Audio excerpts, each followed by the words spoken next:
What's going on, Soul Tribe? I salute the divinity in you, and welcome to my channel, Alchemist. Justin here, and are you ready to set some intentions this week? Work with these energies. This is a very mercurial week.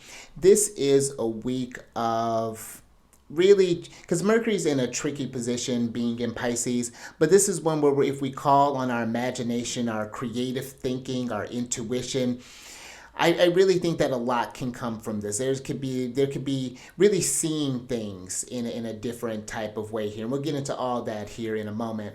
But if you're new here, again, my name is Justin, and one of the things that I do in this channel is talk about the Celestial News Weekly, the chit chat that goes on up in the sky. And I'll be covering the week of February 20th through the 26th. And let's get into this thing. Because on a Jupiter day, the 20th of February, at about 12:13 p.m., and that's going to be Pacific time, Mercury is going to be forming a square with Big Papa. And this is going to be happening at 11 degrees and 43 minutes. Mercury is in Pisces and Jupiter is in Gemini. Now, the square is considered a hard aspect. When you have a square, some of the themes that may come up, there may be a call to action, there might be a frustration, maybe some delays, some tension that comes with the square. But the really neat thing about this particular square is that Mercury and Jupiter are in mutual reception. And that just means that the planets are in the signs that the other rules. So Jupiter being in the sign that Mercury rules of Gemini, and Mercury being the sign that Jupiter rules traditionally is Pisces. And so there's at least, even though there have this sort of challenge between them, they're at least able to communicate with one another. The waters of Pisces may be overflowing, and Mercury's trying to figure out how to turn it off. And there's 100 phones in the house of Gemini, so it's going to take a minute for Jupiter to find it. But that's kind of a fun way of thinking about how that relationship works. At least they know they can get in touch at some point. But one constructive way that I would think about working with this is visualization techniques. I would say with Jupiter and Gemini, because both of them are in their detriment, signs of detriment, but this was even a bit trickier one for him because he finds not just his detriment but fall in Pisces. So, but I think that it's because Pisces is more so in the feelings. This is not like where we're working with practical Earth of Virgo, the opposite sign of Pisces, or even the thought ideas of Gemini here. This is more so the imagination, the intuition, the dream type of work that goes on here when we're Mercury's in Pisces. So this would be a great one for doing any sort of like meditations. I would think would be great for this. Doing some sort of like dream work, looking into dream interpretation, things along those lines. I think even too there can be when putting in the work, an understanding of just like what intuition looks on you, like how spirit communes through you. What does that feeling look like for you, and learning different ways of accessing that, because the more knowledge that you have of these gifts, or the more ways that spirit has to communicate through you, the easier this journey can be. So that's just one thing I think to think about with this. This would be a great one, I think, for doing just some imaginative things to expand your world a little bit, to get inspired. Maybe do some poetry if you like writing, or read some like fantasies, or maybe even, yeah, something along those lines to just like expand and enrich your world. Some, maybe explore a genre of movies that you never watched. Maybe you watch like a western, or maybe I'm just throwing some stuff out there. Maybe you just like whatever that looks like. I think this is a time to really just kind of dip into that imaginative space. But speaking of that, let's get to the detriment aspects of these two, because one thing with Mercury and Pisces is that the mind is more porous. You can sense a lot more, and they're just talking in general. You just kind of feel a lot more going around. And that Jupiter and Gemini, where, yeah, Jupiter can bring a lot of information to you. Jupiter can inundate you, and Gemini is going to go through all the things, and it's going to go through. It's like ooh ooh ooh ooh ooh, and so I think one thing to be mindful of is to be about being overly stimulated. There's a lot of just energies all around us, from the conversations that are going on, to the music that we listen to the podcast, to the news, the internet, just all of this, with all of the things that are just coming, making sure to just have some downtime for yourself. Maybe again, some reading maybe, or maybe doing some activities with the family. That could be something they're doing, like let's put away the phones and do like a game night, or like a family painting night. Or this could be where you're just taking some time, maybe like 20 minutes, 30 minutes before bed, or before you get started on your day, just to kind of unwind or to wake up. Just like process, like, okay, what happened in my dream, as opposed to just like wake up screen. Like give yourself a moment to just like get out of that space and see what was coming up for you, what was going on. Maybe how to sleep. Just some things I think to think about there. Now let's get into the next one here, because on Sunday, the 23rd of February, at about 8:58 p.m., or excuse me, a.m., Mercury is going to form a trine with Mars, who's retrograde. And this is happening at 17 degrees. Mercury's still in Pisces, and Mars is retrograde in Cancer for a little while. And when you talk about the trine, now this is the most beneficial aspect. This is where movement happens. There could be this luck, this opportunities that come up here.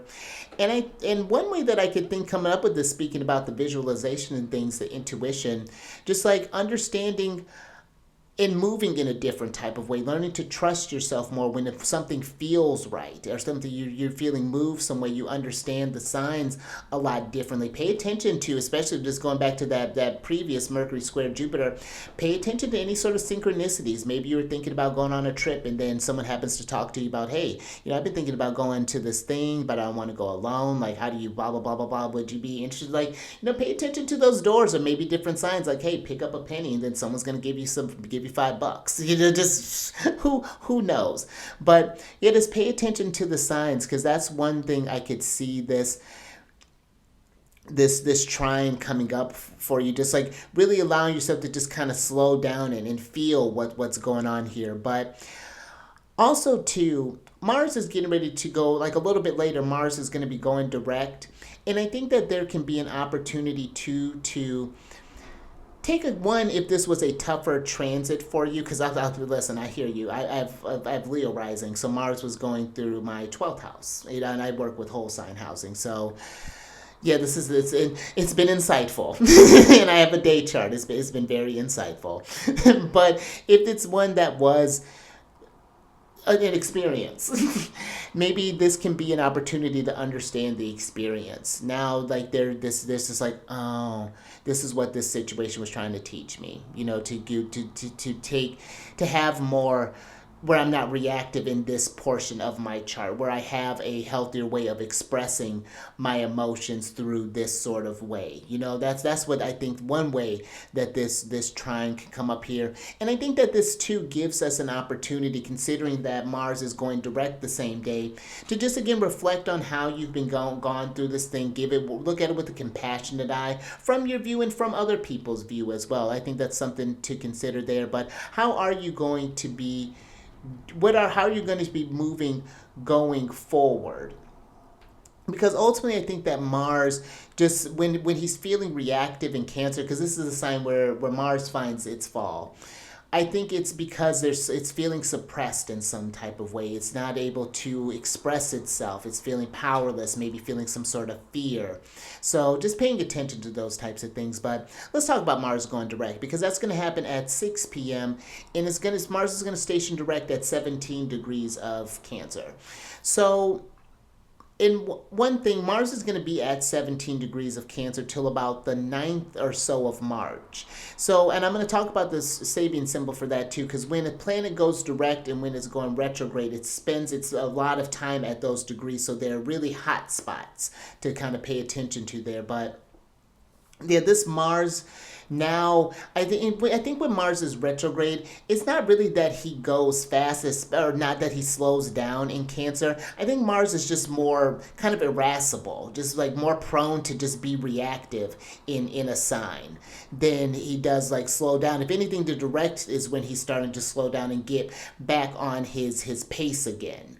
And I think that this is a time to just like kind of recalibrate. Like, okay, this theme in my house, wherever this, because maybe this wasn't just a tough time. This may have been a really fruitful time for you. Maybe things were finally moving. Maybe you were seeing some type of progress here. You were like, oh my gosh, I found the missing piece to this thing, and now the energies are going.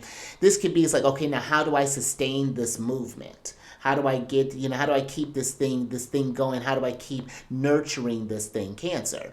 And so that's just another even way of looking at this Mars direct. But hopefully for you, things will start feeling like they're just flowing a lot smoother now, and that you've gotten something from these Mars retrogrades, because all the retrogrades are meant for us to just kind of look over whatever degrees that this has been, especially if you have planets there that are getting involved, whether this is by conjunction, square, opposition, sextile, trine, whatever. There's like, did I get something from this?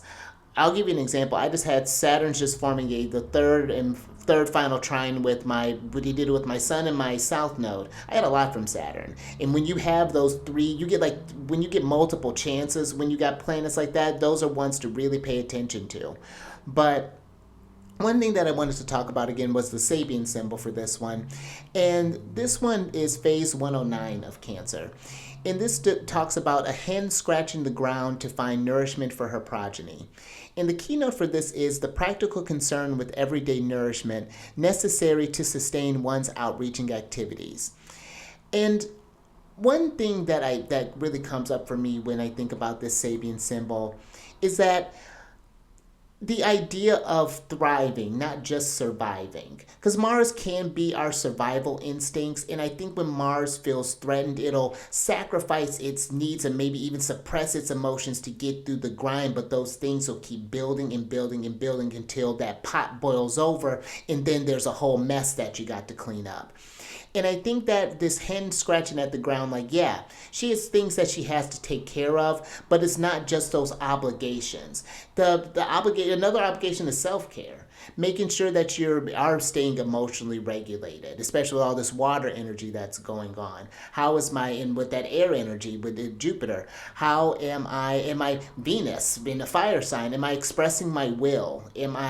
Do I feel like my life is in balance? Because look at astrology. You got 12 houses that you need to work with, but there's a systematic theme to them and how we can sustain these things. And so I think that there's one just of being able to balance things better, to be able to work like a mother, to be able to multitask, to not be just like when things are overwhelmed, just kind of drop the ball. It's like, okay, let's start here and just kind of keep building and let those things kind of compound. Because that's how Cancer works. Being ruled by the moon, things wax and wane. We build, we reflect, and then we build, and then we contract, expand, contract.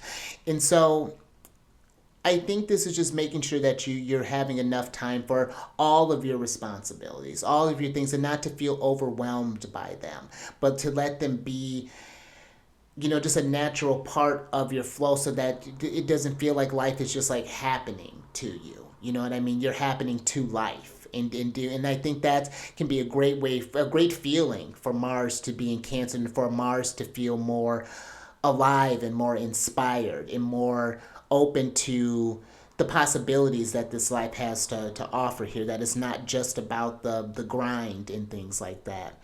But this is just some things. This is some food for thought. Let's keep the Mars energy going a little bit, because on a Mars day, well, just only the day, on a Mars day, the 25th of February, this is the last transit here, at about 4:02 a.m., Mercury is going to be forming a conjunction with Saturn. And this is going to be happening at 20 degrees and 15 minutes of Pisces. Now, this is an interesting one, because this is going to be the last time that Mercury is going to be forming a conjunction with Saturn while Saturn's in Pisces. The next time this will happen, Saturn will be in Aries. And it's going to be a different ball game. And so one thing I think about with this, a way to work with this, just thinking about the imaginative potentials of Mercury in Pisces. This can be a great time to be thinking about, again, visualization. What do you what do you want from this journey? What do you want to leave behind? Asking yourself these kind of bigger questions in life. Do I feel like I'm on my path? Is this really who I thought that I could be, or can I take this further? What do I imagine that highest vibration of me, what are they doing right now? And not necessarily just like think about just the activities, and then all the things that you need for that stuff will come. I think this right now is the feeling. Saturn in the tree of life is related to Binah. And that is, it's not necessarily the form itself, but it's the idea of form. It's giving that energy a container, and the idea that, oh, I can make this thing tangible. And that's what Saturn, a big thing about Saturn, sure, it takes discipline, and there are certain restrictions that we're working with in this material world when we're thinking about these dreams. If I want to become a lawyer, I have to do some studying. I got to go through maybe the schools. I got to do these things to pass the stuff. But if that's a vision that I have, it's totally possible. But that I think one thing is just that Saturn is just like, we have to have the discipline to make those dreams happen. It can't just be a feeling. Because Saturn in Pisces in the tarot is known as the Eight of Cups. And there may be some things that you need to walk away from that you have emotional attachments to that are keeping you from making your dreams realize. And not just doing it all in a day. Take your time. Saturn moves about take 2.5 years, but don't take too long. Because Saturn will retrograde back into Pisces, but then after that, it is like Saturn's going to do that. When they do that conjunction with Neptune, I think is going to be a whole different world. Because something big is cooking. And the Sabian symbol, let's talk about that for a moment, because this is phase 351 of Pisces, and this is under the watchful and kind eye of a Chinese servant. A girl fondles a little white lamb. And the keynote for this is growth in consciousness in its earliest awareness of the wonders of unsophisticated living. And there's a mention in the astrological mandala when it's talking about this, that the white lamb suggesting the sign and beginnings of Aries. This is a brand new beginning. I think to allow yourself to hope, to dream that something can be possible, that this version that you want to achieve, maybe this person who's living in this home or has this family, is in this relationship, has this, is free from this, is whatever it is that you may hope and that you want to achieve, that this thing is possible. But it is your responsibility, that watchful eye, to see when you're getting off track from that path. And it's not to say that you're not going to meet any sort of oppositions. That's just life. Life just does those things, but it doesn't have to keep doing those things. Like there are ways that steps that you can take to change the situation, And I think that there is a need to kind of return to this state of innocence a little bit, to not let the world tell you can't do something. When you think about a kid and when they're dreaming, they go for the world. I mean, and that's why I think there's something there about even though things may have happened, you may feel like it's just like there's this things can change. And I think about the awareness of the wonders of unsophisticated living, just finding the miracles in every day, because miracles are happening all around us. I know that may sound cliche, but they are. And if you look for them, it's quite amazing. It's really something to marvel at. And I think that's where we're getting to, just like where I think life is really going to impress us. I think if you allow that. I think that it can be, and if we all have this, because there is that, like even when you'll hear like kind of in modern kind of terms with Pisces about that collective unconsciousness and what we're all manifesting as a collective, I think is going to be something that is very important, that's going to be going forward. How we project onto each other, how we, the compassion that we show to one another, and yeah, it's going to be some things to think about, but I think that there's something about allowing ourselves to dream again and to dream bigger for oneself and whatever that looks like for you. So lot to think about, a lot to meditate on, a lot to visualize, but I think some really exciting things to think about and to imagine what that kind of world would look like. Everyone just expressing their highest vibration, what that would be, and just the little things that you can do every day to make that happen. It doesn't have to be anything extra wild, it's just basic stuff. So I'm excited for it. I'm here with us, raise that vibration through the roof. But if you're wanting to work with these, see how these planets are working in your chart, how things may be activated, and how you can work more, because maybe there are some specific points that are being activated. Down in the description box below is a link of how to get in touch with me, where you can talk about, I'll discuss all the different services that I provide, and then find out what works best for you, and then we're friends. Then we're friends for life. But also down in the description box, if you want to know what's going on with the moon, all of the lunar shenanigans, there's a link for my channel, The Chariot and Friends, where I release a video every time the moon changes signs and talks about what sign she's in, what phase she's in, when she's going void, of course. All those fun lunar shenanigans. So that resonates with you, definitely check that out. But until next time, keep raising that vibration, like I said, through the roof. Let's to Saturn. Let's really dream big here and see where things are taking us. We're being elevated. Spirit is potent, and yeah, stay mindful out there. And I will catch you on the next one, Mercury Day.